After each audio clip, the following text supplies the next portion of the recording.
Hi there. So today we're off to a silver workshop. We are so excited. We've been waiting all week for this, haven't we? A couple of weeks.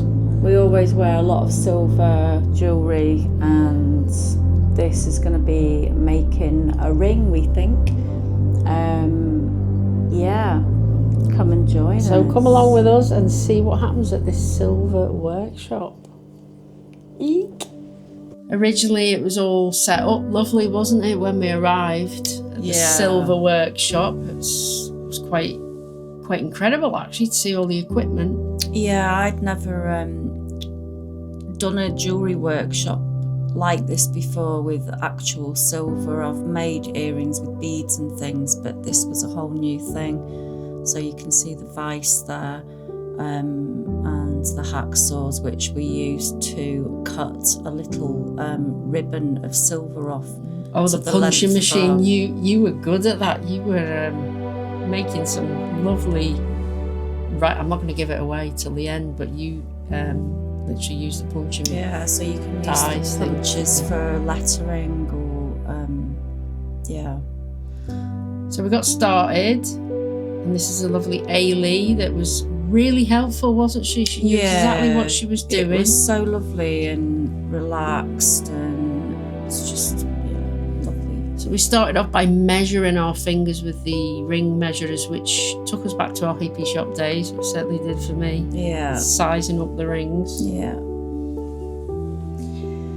And then I was looking a bit daunted there, thinking, okay, I've got to cut something the right distance. I'll let Sarah go first, I think. It was fine. We had great instruction and really felt looked after. It was lovely. It was fun. We were, using the little metal ruler there to get the measurement, because you don't want to cut loads because it's really expensive now. Apparently the silver's like tripled in price, so we were very careful with that. I'm kind of trying to put my hands in a place where I'm not going to obviously saw my fingers off. Spoiler alert, she didn't, thank goodness. But I just was trying to go really slow and not make it too small for my finger, because then I'd have wasted a lot of silver. This took me back to laying floor laminate, trying to cut things. It didn't, maybe because we had a broken jigsaw when we did that. That's true. Fair. We had really good tools. These were beautiful tools.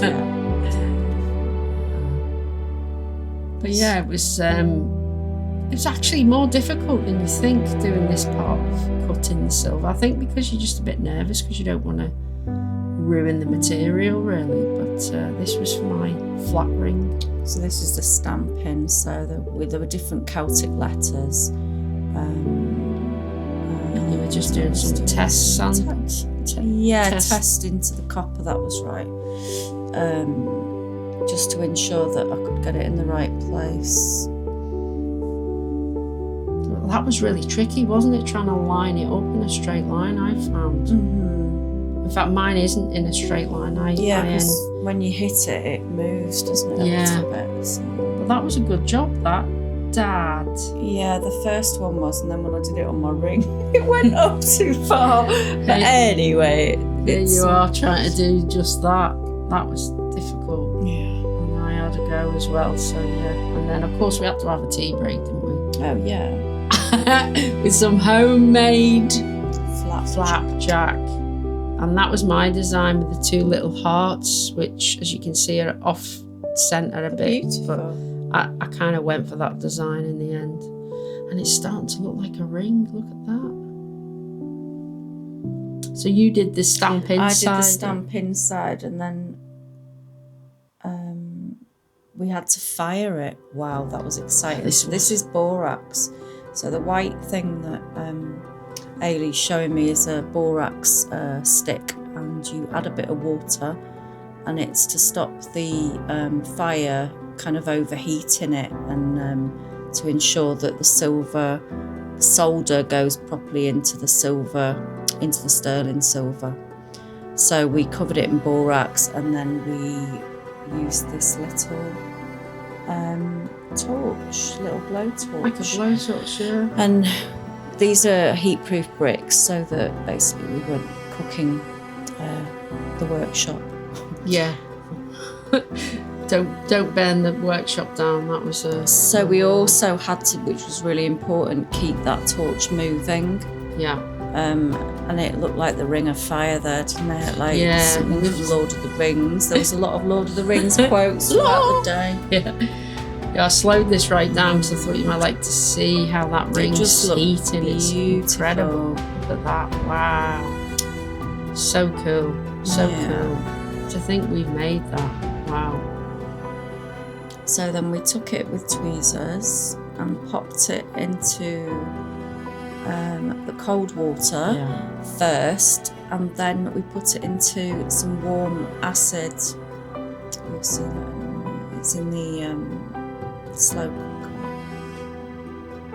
So she said that was pickle in it, didn't she? Yeah, it's in the pickle. To clean it off, was that? To clean the silver? I don't know if it's vinegar or something, because that would be maybe why it's pickled, but it was like an acid solution that's in warm water. Basically, it's meant to work better. So. Yeah, look at the misshape on that, but that's what you've got to do. And this is me having a go, but you've got to just go with that, and then you can shape it again once it's cooled down. But you've got to literally get that weld. You've got to get the solder to fire, they call it. I never really caught it, if I'm being honest. I wasn't ever sure if it was done. All of a sudden you saw a little spark, and then it kind of flowed through into the silver. Yeah, I didn't see that one. The sight isn't the best, but luckily. And then this is after hammering it.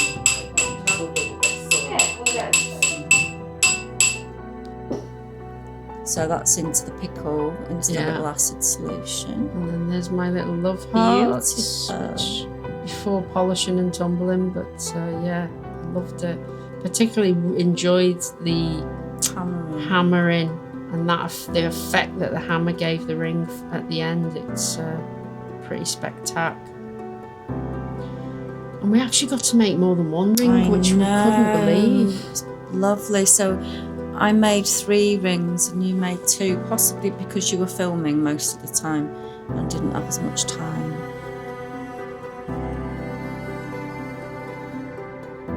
It was a stacking ring workshop. This is Ailey. She's kind of filing one of the rings so we can attach another piece of silver which has been shaped to that ring. So you need a really good flat surface to do that. And she did mention that the little pieces that were already made were from pure silver. Wow. So apparently sterling silver is not very pure. It's got quite a lot of, I think, copper and different elements in it, which I didn't know. But basically the little pieces that we stuck on, like the heart shapes and things, were pure silver, which is 99% pure silver. Wow. Yeah. And here you're going to see Sarah's ring with the heart, and that's a pure silver heart that's been attached. Isn't it beautiful? And it's got that hammered effect on it as well. So this was getting really exciting now. Sarah was getting giddy to do another ring, weren't you? So this one I think was the one that I put a little leaf on. So again, I'm measuring it, cutting. It's a slightly thinner ring, this one. Cramp. Yeah. There's a lot of tension. Must do it right. Yes. But yeah, it was like really relaxed, really enjoyable, and you were really getting into the creative side of things. I felt I'm not very therapeutic. I'm not hugely creative in the sense of hands-on doing things, which is odd because obviously I love making these YouTube videos for you. But I really got into it. Really started to enjoy trying to put things together and create things of beauty. Knowing that I was going to be able to actually wear them. and enjoy them for years to come. I think it's lovely because we kind of forgot about everything else. Not that we've got loads going on mentally, but like it was nice just to, because when you're at home, you tend to just start, I don't know, cleaning or, you know, cooking or something. But with this, it's like you just literally have to kind of just concentrate on one thing, which was lovely. So you just kind of, your mind opens and you just relax. Yeah, it was very relaxing would be my feedback from the day. Would be like hugely relaxing, enjoyable, creative, if I had to sort of be descriptive as to what we did and what I thought about the day. It was a lot of preparation as well. I think making jewellery is all about prep, don't you? Yeah, and patience, and it's quite intricate really as well, isn't it? Here you can see some of the solder going on the actual heart for the next ring, which I believe is mine. And they use what they call this pair of pliers over the blocks it's called a third arm, and it's basically holding the ring in place. Which is genius, so that Ailey there can solder the pieces together, which she did expertly, I've got to say. And I'm glad I let her do that bit because that was quite challenging. It was incredible though. The rings were heated up until they were glowing, and just one dip quickly in the water and then you were able to touch them. But look at that, that's my heart ring going in the pickle. Exciting. So that just cleans it up, doesn't it? It takes the blackness off it so that you can give it a little clean with a wire brush just to get any impurities off, so that when you hammer it, if you're going to hammer it, you're not actually hammering in the impurities, so it discolours the ring. And there you go again, I think making ring number 3 perhaps? Maybe. This is the ring that you put into a block and hammered really, really loudly.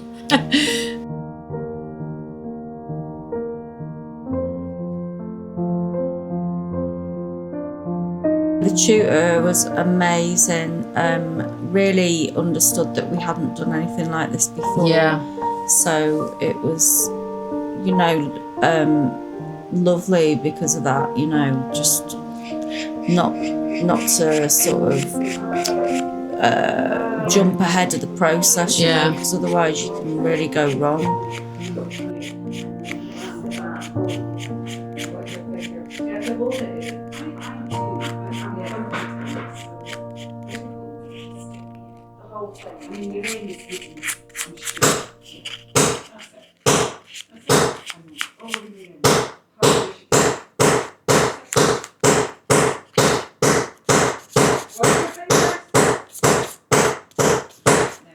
There you go. That looks so nice. What a great bit of kit. Well, that's it. And that's so you it, pop it in there with the little weight on top and then just go for it. Bang very hard. But then, of course, you've got to shape everything. This was putting the hammered effect on, Yeah, because it was then quite tight because it went wiggly. Obviously, it was a lot narrower than I'd measured for my finger. So because I kind of wanted it either as if, well, I've got 2 fingers the same size, my thumb and my index finger. So I hammered and hammered and hammered until it became the right size again, which, as you can see, it is. It's genius, isn't it? So making the rings a bit smaller is probably the better option, really, because you can always hammer them out bigger. Yeah. And then here they go into the tumbler, is that what they call it? To make and them. we put our wedding rings in as well, just to make sure that they came out lovely and shiny. And it was so exciting at this point, waiting to see how shiny and beautiful our new rings were. Just incredible. Again, an incredible bit of kit. Wow. Nice and sparkly. Under the bright light. Wow. Oh, look. She's going to be happy.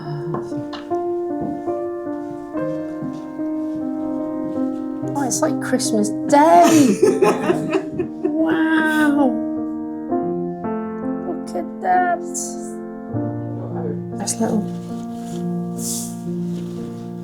Whoa. Do you like that one?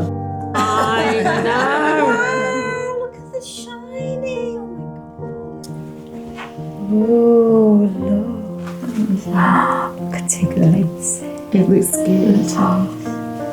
Look, serious looking. Dad. Oh, it feels tight now.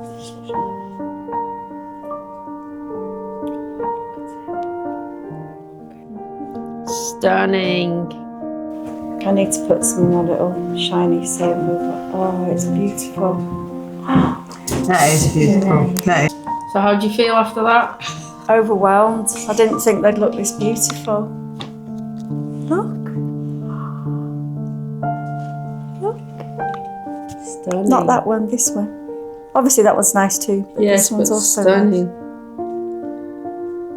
Well done. Oh, thank you. My love hearts. Come on, let's get into focus. Beautiful. Lovely. That is beautiful. Oh, I love that. Gorgeous. Ooh. But you can just, the hammered thing effect's beautiful, isn't it? Well, that was absolutely amazing. I can't believe that I have actually crafted something so beautiful today. I absolutely love my rings. Wow. Exciting. Here's a link to Ailey's beautiful Instagram site where she handcrafts silver jewellery with some gemstones, but a lot of sea glass, and as you can see there's some absolutely beautiful items there, and it's called Moss and Fern Silver. If you give her a follow, drop her a little message and say that you spotted her on the Our Happy Path vlog. And thanks for watching. Thank you. Bye-bye now. Bye.